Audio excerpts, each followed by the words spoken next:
A man escapes from prison after a 14-year sentence. Desperate for money and guns, he breaks into a house only to discover a young couple in bed. He instructs the husband to get out of bed and secures him to a chair. The wife is tied to the bed. The intruder kisses her neck and then goes into the bathroom. During this time, the husband takes a closer look at the intruder's clothes and deduces that he might have spent a considerable time in jail and lacked female companionship.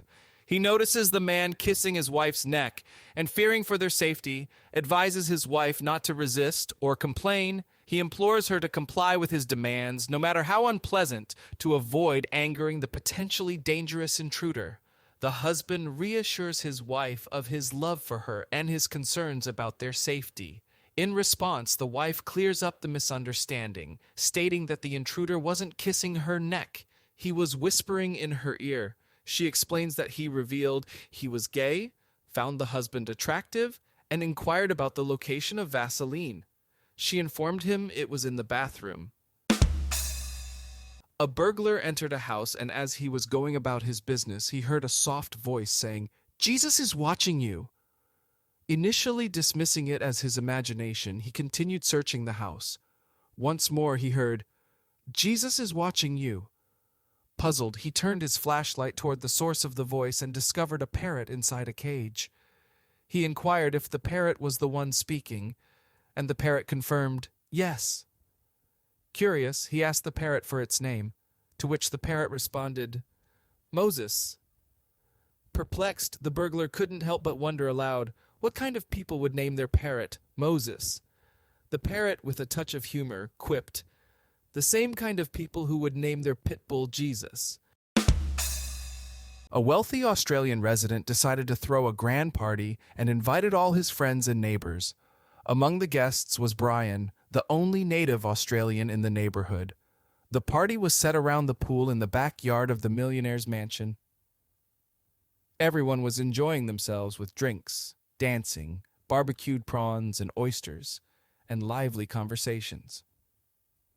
In the midst of the festivities, the millionaire made an unusual announcement.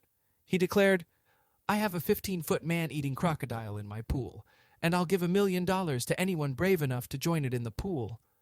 Before anyone could fully register his words, there was a sudden, thunderous splash.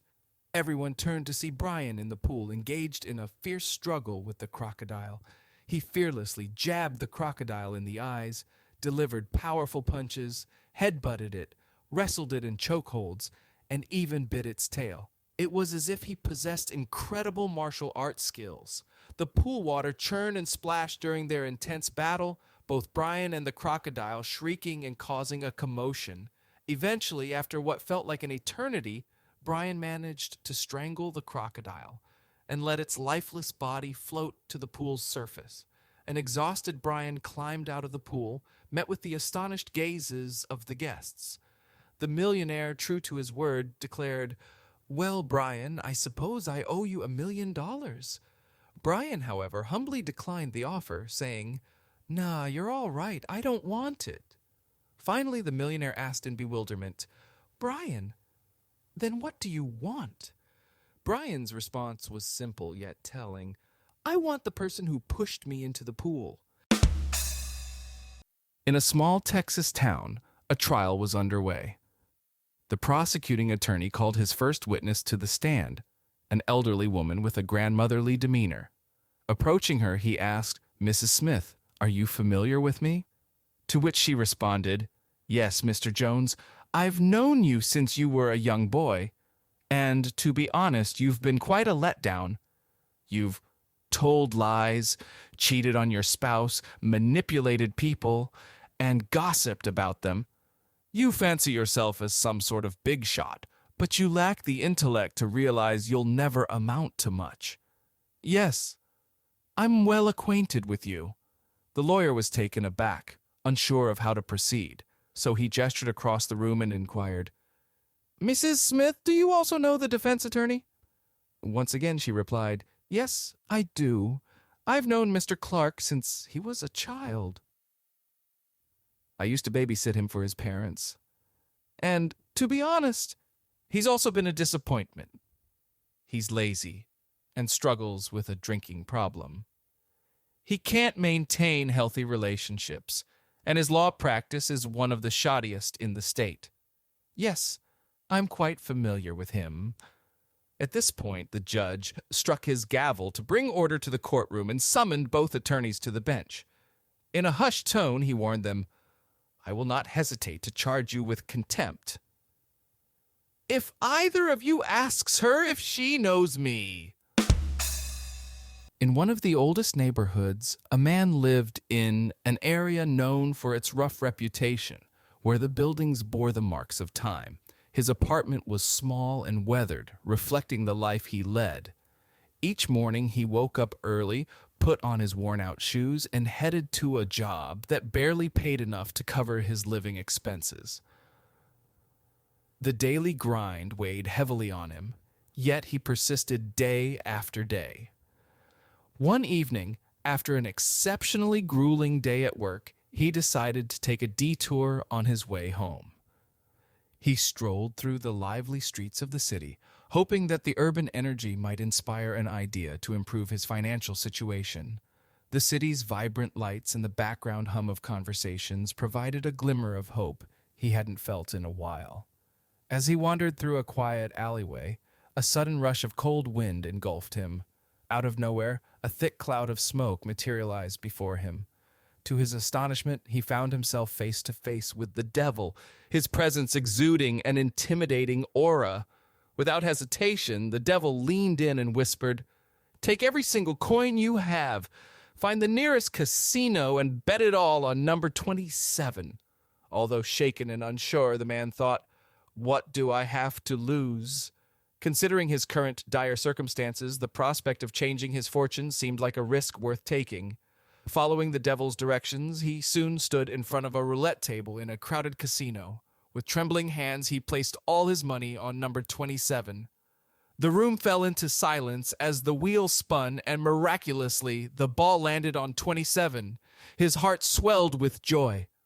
But before he could fully grasp his newfound fortune, the devil reappeared, instructing him to bet everything again on 27. Overwhelmed by excitement and a touch of daring, the man followed the devil's advice.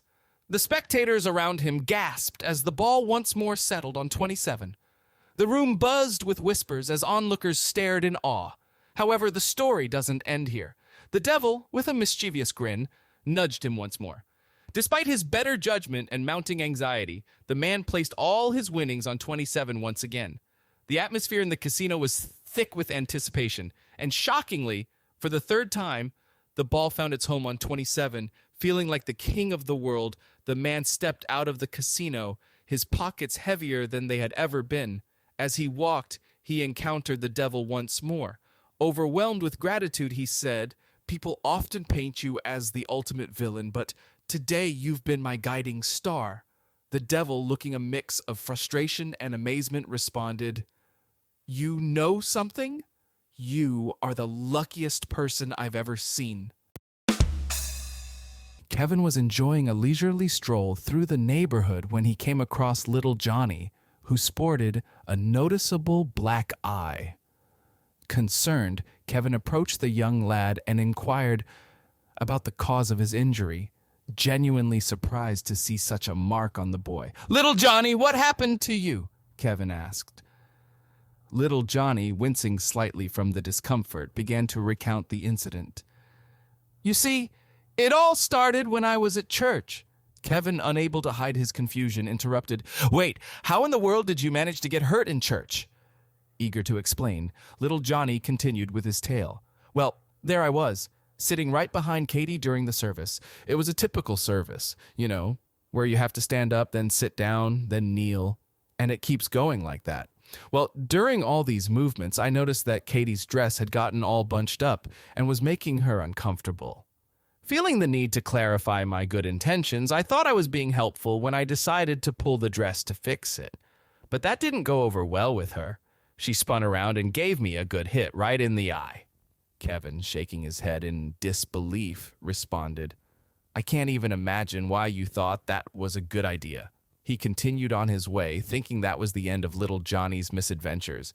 However, to Kevin's astonishment, the very next week, he encountered little Johnny again, and once more the boy had a black eye, this time on the other side. Exasperated, Kevin couldn't help but ask little Johnny what happened this time. Without missing a beat, little Johnny began, "Well, I was back in church." Kevin, unable to contain his frustration, exclaimed, "Not church again! How do you keep finding trouble in a place like church?"